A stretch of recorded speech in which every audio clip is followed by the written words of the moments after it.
Yanam assembly ఎన్నికల పోలింగ్లో అక్కడక్కడ చిన్నపాటి ఘర్షణలు చోటు చేసుకున్నాయి. కురుసాంపేటలో కాంగ్రెస్ అభ్యర్థి గొల్లపల్లి శ్రీనివాస్ అశోక్ను బలపరుస్తున్న యువకుడిని ఎన్ఆర్ కాంగ్రెస్ అభ్యర్థి మల్లాడి కృష్ణారావు పోలీసులతో అరెస్ట్ చేయించి తీసుకెళ్లారని ఆయన బంధువులు ఆరోపించారు. పోలీసులు మల్లాడి కృష్ణారావుకు అనుకూలంగా వ్యవహరిస్తున్నారంటూ ఆగ్రహం వ్యక్తం చేశారు.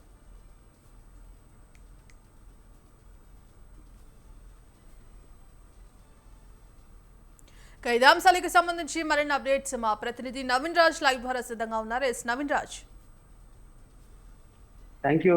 ఏదైతే పాండిచ్చేరి ప్రభుత్వం సంబంధించిన పాండిచ్చేరి రాష్ట్రానికి సంబంధించిన యానం అసెంబ్లీ ఎన్నికలైతే కనుక పోలింగ్ ఉదయం నుంచి అయితే సజావుగా సాగుతుందని చెప్పొచ్చు.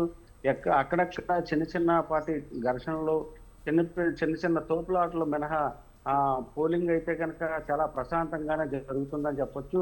13 సమస్యాత్మక ప్రాంతాల్లో కూడా చాలా చిన్న ఘర్షణలు తప్ప చాలా సజావుగా పోలింగ్ అయితే జరుగుతుంది. అధికారులు అయితే చాలా భద్రతా చర్యలు కూడా తీసుకున్నారు. అయితే అక్కడక్కడ మాత్రం ఇటు కాంగ్రెస్ అభ్యర్థి గొల్లపల్లి శ్రీనివాస్ అశోక్, అలాగే ఎన్ఆర్ కాంగ్రెస్ పార్టీ అభ్యర్థి మల్లాడి కృష్ణారావు వర్గీయుల మధ్య అయితే కనుక అక్కడక్కడ చిన్న ఘర్షణలు అయితే చోటు చేసుకున్నాయి.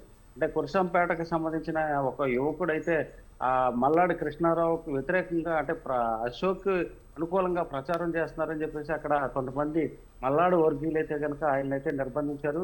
అయితే ఆ సందర్భంలోనే అతన్ని అరెస్ట్ చేసినట్టుగా ఆ పోలీసులు అయితే తీసుకెళ్లారు అని చెప్పేసి ఆయన బంధువులు అయితే కనుక ఆరోపణ అయితే చేస్తున్నారు. అంటే మల్లాడి కృష్ణారావు ఆ పోలీసులతో మా ఆ కుటుంబీకుడిని అయితే కనుక అరెస్ట్ చేయించారు, మేము అశోక్ కి ప్రచారం చేయకూడదా అంటూ అక్కడైతే కనుక అక్కడ ఆ కుటుంబీకులు అయితే కనుక చెప్తారు. మరోవైపు అయితే కనుక ఏదైతే కాంగ్రెస్ పార్టీ అభ్యర్థి గొల్లపల్లి శ్రీనివాస్ అశోక్ మరో బూత్ దగ్గర అయితే కొంతసేపు ఎక్కువసేపు ఉన్నారంటూ అక్కడ ఈ మల్లాడు వర్గీయులు ఆయన అయితే కనుక నిర్బంధించి ఎంతసేపు ఇక్కడ ఎందుకు ఏం చేస్తున్నారు, ఇక్కడ మీకు పని ఏంటి అన్నట్టుగా ఆయన కూడా నిలదీసిన పరిస్థితులు ఉన్నాయి. మరోవైపు చూస్తే కనుక అంటే రెండు వర్గాల మధ్య అటు మల్లాడు వర్గీయులు, ఇటు గొల్లపల్లి శ్రీనివాస్ వర్గీయుల మధ్య చిన్న ఘర్షణలు చోటు చేసుకున్నాయి. దీంతో పోలీసులు కూడా రంగ ప్రవేశం చేసి అసలు ఇద్దరిని కూడా సద్దుమణిగించేలా చేయడం, ఎవరైనా కొంచెం నిబంధనలకు అతిక్రమిస్తే కనుక వారిని తీసుకెళ్లి అరెస్ట్ చేసిన తర్వాత మళ్ళీ వదిలేసే పరిస్థితులు కూడా కనిపిస్తున్నాయి. ఏదేమైనప్పటికీ ఆ యానం అసెంబ్లీ ఎన్నికలకు సంబంధించి అయితే కనుక సజావుగానే జరుగుతున్నాయని చెప్పొచ్చు. మరోవైపు చూస్తే ఇప్పటి వరకు అంటే ఉదయం 7 గంటలకు ప్రారంభమైన ప్రక్రియ సాయంత్రం 4 గంటల వరకు చూస్తే కనుక 84% అయితే కనుక ఇప్పటికే ఆ పోలింగ్ శాతం పూర్తయింది.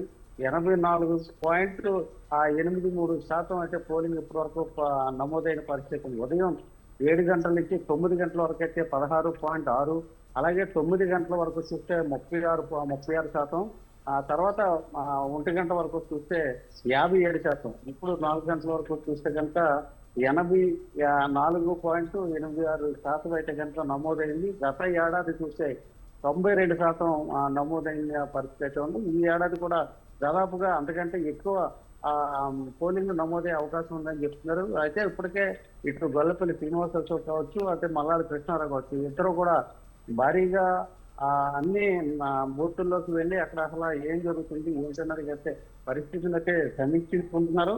ఇటు ఓటర్లు కూడా చాలా స్వేచ్ఛగా ఓటు హక్కులు అయితే వినియోగించుకుంటున్నారు. అయితే ఓటర్లు కూడా ఎవరికి ఓటేస్తున్నారు అనేది కూడా చాలా గుంభనంగా ఉంది తప్ప ఎవరిని అడిగినా కూడా ఎవరికి ఓటేశారని అడిగినా కూడా వేసాం అనేది చెప్తున్నారు తప్ప ఎవరికి వేసామనేది అయితే చెప్పట్లేదు. అయితే యానాంకి సంబంధించిన ఎన్నికైతే నిజంగానే రసవత్తరంగానే జరుగుతుంది. ద్విముఖ పోటీ అయితే జరుగుతుంది. ఇటు గొల్లపల్లికి అటు మల్లాడి కృష్ణారావు ఇద్దరి మధ్య పోటీ అయితే తీవ్రంగా ఉందని చెప్పచ్చు. అంటే ఈ పోటీలో 13 మంది ఉన్నప్పటికీ వీరిద్దరి మధ్య పోటీ అయితే చాలా రసవత్తరంగా జరుగుతుంది, చాలా రంజుగా కూడా ఉందని చెప్పొచ్చు. ఇదైనా ఏదైతే యానం అసెంబ్లీకి సంబంధించిన 42 పోలింగ్ కేంద్రాల్లో కూడా ఓటర్లందరూ కూడా తమ ఓటుని అయితే వినియోగించుకుంటున్నారు. మనం ఒక పోలింగ్ బూత్ దగ్గర అయితే మనం చూడొచ్చు. అంటే ఇప్పుడు సమయం అయితే కనుక 4:30 దాటింది. అయినప్పటికీ అంటే ఇప్పటికే 80% ఈ బూత్లో అయితే నమోదైంది. దీంతో ఈ పోలింగ్ కేంద్రం అంతా కూడా చాలా నిర్మానుష్యంగా ఉందని చెప్పొచ్చు. అయితే గత ఏడాది 92% నమోదైంది. ఇప్పుడు కూడా 92% పైగానే ఇది నమోదయ్యే అవకాశం ఉంది. అంటే ఈ పోలింగ్ సెంటర్ చూస్తే కనుక చాలా నిర్మానుష్యంగానే ఉంది. అంటే ఓటర్లు గతంలో అంటే ఉదయం నుంచి కూడా భారీ ఎత్తున ఓటు హక్కును వినియోగించుకున్నారు. దీంతో కొంచెం పలసబడిందని చెప్పొచ్చు. ఇంకా ఒక ఓ 10% వరకు నమోదయ్యే అవకాశం ఉంది. ఏదైనా 92, 93% నమోదయ్యే అవకాశం ఉందని చెప్పొచ్చు. అంటే ఇక్కడ మనం చూస్తే కనుక చాలా నిర్మానుష్యంగానే ఉంది. ఇక్కడ ఆ పరిస్థితి అయితే కనుక చాలా సజావుగానే జరుగుతుందని చెప్పొచ్చు. Right, thank you Naveen Raj.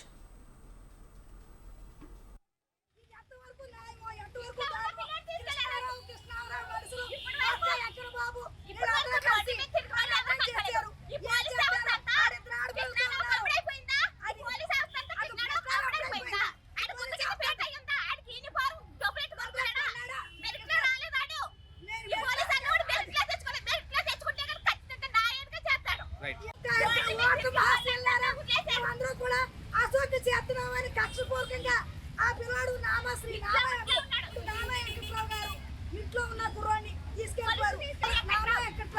తీసుకెళ్ళిపోయారు. ఇది ఎంతవరకు న్యాయమో ఎంతవరకు